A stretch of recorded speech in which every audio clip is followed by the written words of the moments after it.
Classe de 5e, dessin en perspective de pavé. Alors, c'est le niveau 2, c'est un petit peu plus compliqué que l'autre vidéo. Alors, ça reste le même principe, c'est-à-dire qu'il faut que l'on trouve la face avant. Et une fois qu'on aura la face avant, on dessinera les fuyantes. La face avant, c'est un rectangle non déformé. Ici, si je regarde, j'ai un angle droit avec ces deux arêtes qui sont là. Et ici, j'ai une fuyante, une arête latérale en trait-plein. Par conséquent, ma face avant, eh bien, elle est là. Et ça, c'est une arête latérale. La face avant est là. Je peux la terminer. Voilà. Et maintenant, je vais chercher à dessiner la face arrière qui est identique, mais qui va être accrochée à l'arête latérale dessinée ici. Ici, ça va être donc le bas de la face arrière. Face arrière va donc être ici avec un segment de 2 carreaux. Ça va être un rectangle de 2 sur 3. Ici, un segment de 2 carreaux. Ici, un segment de 3 carreaux.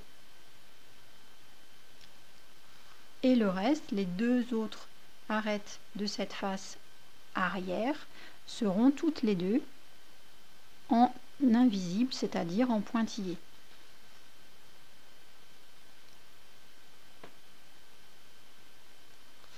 Et voilà, mon dessin est terminé, la face arrière est terminée. Je vais pouvoir rejoindre avec des arêtes latérales. Celle-ci va être à l'intérieur du pavé, donc en pointillé, et toutes les autres seront visibles, donc en trait-plein. Et voilà, j'ai terminé mon premier dessin.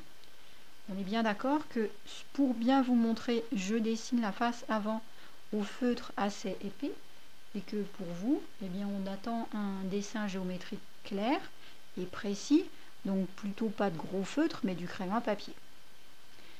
Alors ici, à nouveau, on va chercher la face avant, donc on va chercher un début de rectangle.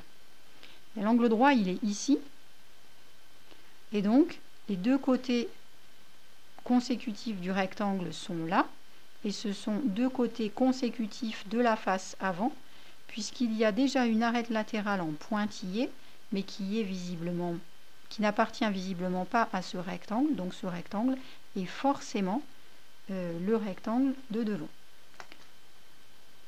Il a comme dimension 2 et 3, 5 carreaux sur 3 carreaux. Donc je le dessine complètement, 5 carreaux sur 3 carreaux.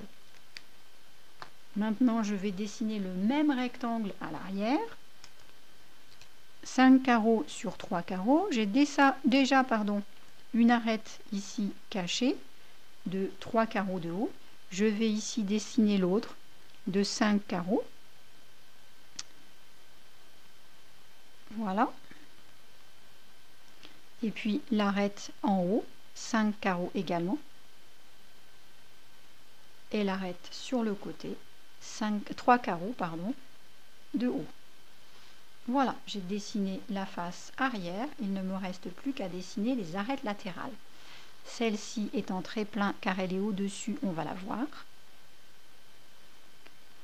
Celle-ci en bas au niveau du sol est également en trait-plein. Celle-ci est entièrement à l'intérieur, donc en pointillé. Voilà, j'ai terminé mon deuxième dessin. Le troisième et dernier dessin, on a ici uniquement les arêtes cachées. Les deux arêtes ici à angle droit sont donc les deux arêtes de la face arrière qui commencent à dessiner le rectangle de la face arrière. Il s'agit là d'un rectangle de 2 de haut sur 3 de large. Il ressemble beaucoup à celui-ci. Je le termine donc, deux arêtes cachées déjà pour la face arrière, ça veut dire que les deux suivantes sont forcément visibles. Ce sont donc ces deux-là. Maintenant, je vais dessiner la face avant qui fait aussi 3 carreaux sur 2 carreaux en partant d'ici, puisque c'était accroché en bas à droite sur la face arrière. Ça va être également accroché en bas à droite sur la face de devant. Donc ici, je monte de 2 carreaux. Ici, horizontalement de 3 carreaux et je termine mon rectangle. Voilà. voilà le rectangle de la face avant. Je peux maintenant joindre par des arêtes latérales qui font ici une diagonale de carreau. Toutes les arêtes latérales qui restent seront des arêtes visibles puisque l'arête cachée est déjà dessinée, c'était celle que l'on avait au début.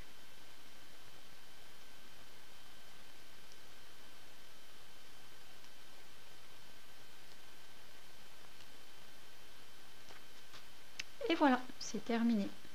J'espère que vous avez compris. Et maintenant, pour ceux qui ont bien aimé, je vous invite à regarder la vidéo suivante, celle du niveau 3. C'est pour les champions.